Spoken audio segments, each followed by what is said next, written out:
નમસ્કાર, Shivam GK master YouTube ચેનલમાં સ્વાગત છે તમામ વિદ્યાર્થી મિત્રોનું। મિત્રો, પોલીસ કોન્સ્ટેબલની તમારી પરીક્ષા હવે ખતમ।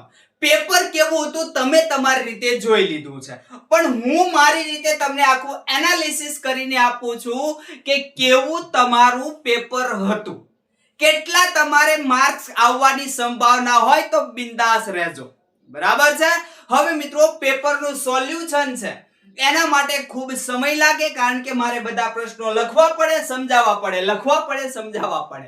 આપણી આગળ સ્માર્ટ બોર્ડની વ્યવસ્થા હાલમાં નથી, નહીતર તમને કહેત કે કયો પ્રશ્ન સહેલો, કયો અઘરો, ક્યાંથી પૂછાણો। આપણી જે વિદ્યાર્થી મિત્રોએ 15 ટેસ્ટ આપી હશે, મોક ટેસ્ટ, એ વિદ્યાર્થી મિત્રોને ગેરંટી સહિત કહી શકું છું કે એમનું મેરિટની અંદર નામ હશે ને હશે।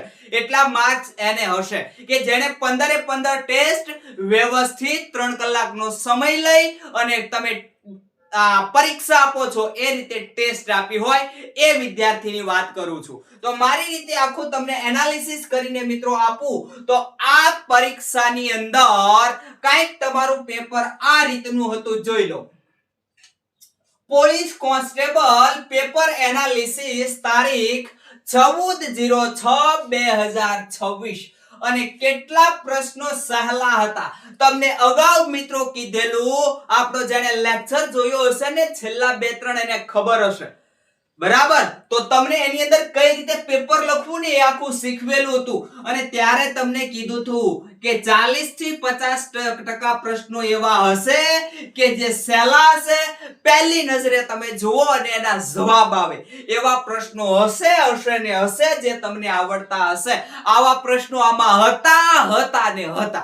કેટલા હતા? તો 40 થી 50% પ્રશ્નો હતા, એટલે 80 થી 100 પ્રશ્નો તો મિત્રો એવા હતા કે તરત જ તમને આવડી જાય। બોલો, હતા કે નહોતા? તો કે સાહેબ હતા। કેટલા પ્રશ્નો અઘરા હતા? તો મારી દ્રષ્ટિએ જો તમને કહું તો 15% પ્રશ્નો એવા હતા કે જે પ્રશ્ન અઘરા હતા, જેમાં તમારે બહુ બધી મહેનત કરવી પડે એવા હતા। એટલે 30 પ્રશ્નો જે છે એવા હતા કે તમારે એમાં મહેનત બહુ બધી કરવી પડે એવા અઘરા હતા। અને મિત્રો, થોડી મહેનત તમે કરો અને જવાબ આવી જાય એવા 20% પ્રશ્નો હતા। કેટલા? 20% એટલે કે 40 જેવા પ્રશ્નો એવા હતા કે જે તમે થોડી મહેનત કરો એટલે એનો જવાબ આવી જાય। અને એ સિવાય મિત્રો એવા 5 થી 7% પ્રશ્નો હતા કે જે તમે ક્યારેય જોયા નહીં હોય, ક્યારેય વાંચ્યા નહીં હોય। તમે વિચાર્યું હશે કે તમને પૂછાશે જિલ્લાને બદલે તાલુકો પૂછી લીધો છે, તો આ તમને ન આવડ્યો હોય, આ સ્વૈચ્છિક છે। પછી તમને પૂછવાનું હોય જિલ્લો, તાલુકો પૂછી લીધો, એને બદલે તમને રાજ્ય પૂછવાનું હોય, રાજ્યમાં જિલ્લો પૂછી લીધો। આવા પ્રશ્નો તમે વાંચ્યા હશે નહીં, બરાબર। પછી કરંટ અફેર્સ તમને કીધું હતું 3 વર્ષનું કરજો, પણ 2 વર્ષનું તો કરજો અને 1 વર્ષનું તો કરજો દેવું કીધું હતું, પણ 1 વર્ષનું એટલે આજથી પાછળના 1 વર્ષ અને પાછળના 2 વર્ષ અને પાછળના 3 વર્ષ એટલું કરંટ અફેર્સ કર્યું હશે। એને કરંટ અફેર્સમાં વાંધો આવ્યો હશે નહીં, બાકી કરંટ અફેર્સની અંદર માર્ક્સ કપાણા હશે, એ પાક્કું છે, બરાબર। હવે મિત્રો, આ આખું એનાલિસિસ તમે જુઓ તો આમાં ઈ કરવા જેવા કેટલા હતા? તો ઈ કરવા જેવા મારી ગણતરીએ જુઓ તો 15% પ્રશ્નો હતા કે એને તમારે ઈ જ કરાય, બરાબર। એક તો આવડા 5 થી 7% અને બીજા તમને અઘરા લાગ્યા હોય, જેનો તમારે જવાબ આવી જ ના શકે એવો હોય, તો એવા તમારે 15% એટલે કે 30 પ્રશ્ન એવા હતા કે જેને તમારે ઈયળે ઈ કરવાનું હતું। આ વાત પણ પાક્કી છે, બરાબર છે।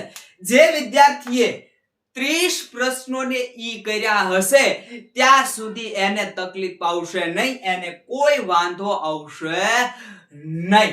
એટલે હવે તમારું પેપર થયું છે 170 પ્રશ્નનું। એ 170 પ્રશ્નનું તમારું પેપર ગણવાનું કે આમાં તમારે લડવાનું છે। આની અંદર જેને વ્યવસ્થિત લડી લીધું હશે ને મિત્રો, એને ક્યાંય ભવિષ્યમાં વાંધો આવવાનો નથી।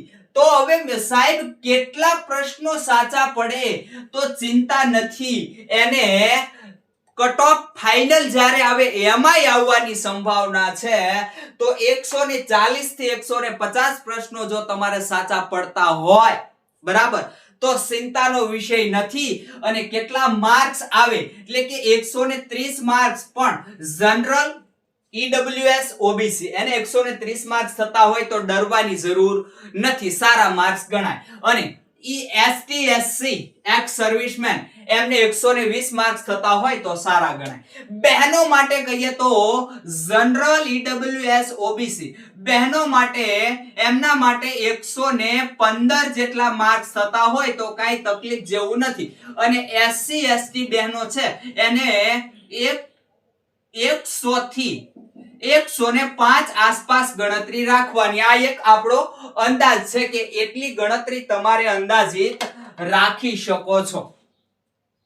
આટલા માર્ક્સ મિત્રો થતા હોય તો ક્યાંય તમને તકલીફ પડશે નહીં. અને જ્યારે તમને સમજાવ્યું, ઘણી વાર કીધું હતું, ત્યારે તમને આખી પેપર સ્ટાઇલ તમારે કેમ લખવી, કેટલા પ્રશ્નો સહેલા હશે, કેટલા અઘરા હશે, કેટલા તમે નહીં જોયા હોય એવા હશે અને ઈ કરાય, બધું તમને સમજાવેલું છે. હવે મિત્રો વાત રહી માત્ર ને માત્ર આટલી કે હવે તમારે સારા માર્ક્સ હોય કે ખરાબ માર્ક્સ હોય, હવે ચિંતા કરવી નહીં, હવે બિંદાસ થઈ જાઓ, ફ્રેશ થઈ જાઓ. કારણ કે હવે સમય જે છે એ વીતી ગયો છે અને તમે તમારું કામ પણ પૂર્ણ કર્યું છે. અને હવે તમારા જે છે એ હાથની કોઈ વાત નથી. હવે તમારા હાથમાંથી વાત જતી રહી. હવે તમે તમારી મહેનત કરી લીધી. હવે બોર્ડ છે એ રિઝલ્ટ આપશે. તમે જે કાઈ તમે ટીક કર્યા છે, જે તમે મહેનત કરી હશે એ પ્રમાણે બોર્ડ તમને હવે રિઝલ્ટ આપશે. હવે બિંદાસ થઈ જાઓ. ઘણા બધા વિદ્યાર્થી છે એમને આવડ્યું હશે તો એને આનંદ થતો હશે કે ભાઈ કોન્સ્ટેબલમાં આપણે વાંધો આવશે નહીં. તો પછી હવે જે કાઈ તમારો ગોલ હોય, વનપાલ હોય, પછી પીએસઆઈ હોય, પીએસઆઈ, વનપાલ હશે કે ભાઈ ચાલો મારે કોન્સ્ટેબલમાં સિલેક્શન થઈ જાય તો હવે તો પીએસઆઈ બનવું છે, વનપાલ બનવું છે, તો 2-5 દિવસ ફ્રેશ થઈ અને આની અંદર લાગી પડો. અને ઘણા બધા વિદ્યાર્થી મિત્રો છે આની અંદર ક્યાંય ચાન્સ નથી જ આવવાનું, તો પછી આવતી ભરતી અથવા તો આની સાથે એક ફોરેસ્ટ ગાર્ડ છે, આવતી 2027 વાળી પોલીસ કોન્સ્ટેબલ પીએસઆઈ ની ભરતી છે, તલાટી કમ મંત્રી છે, ઘણી બધી ભરતીઓ છે.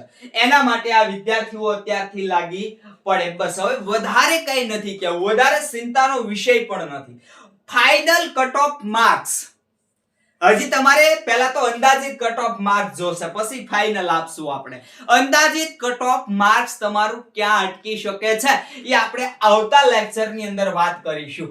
2025 માં આપણે જે કટ ઓફ માર્ક્સ આપેલું એમાં સહેજે ફરક નહીં પડેલો, તો આ વખતે પણ તમારે ફરક પડશે નહીં. જે આપણે અહીંયા કટ ઓફ માર્ક્સ આપીશું એ જ પ્રમાણે ડીવી માં પણ આવશે અને એ જ પ્રમાણે ફાઇનલ માં પણ આવશે. આવતા લેક્ચર ની અંદર આપણે કટ ઓફ માર્ક્સ એ જોઈશું કે તમારું અંદાજિત કટ ઓફ માર્ક્સ કેટેગરી મુજબ ક્યાં અટકી શકે છે, એની વાત આપણે આગલા લેક્ચરમાં કરીશું. આજે મિત્રો અહીંયા રાખીએ છીએ. હવે મેં કીધું એમ રાત ગઈ બાત ગઈ, બધું ભૂલી અને હવે તમારે નવું જે પગથિયું છે એની શરૂઆત કરી દેજો. બસ મિત્રો રાખીએ છીએ અહીંયા સુધી. આગલા લેક્ચર સાથે મળીશું.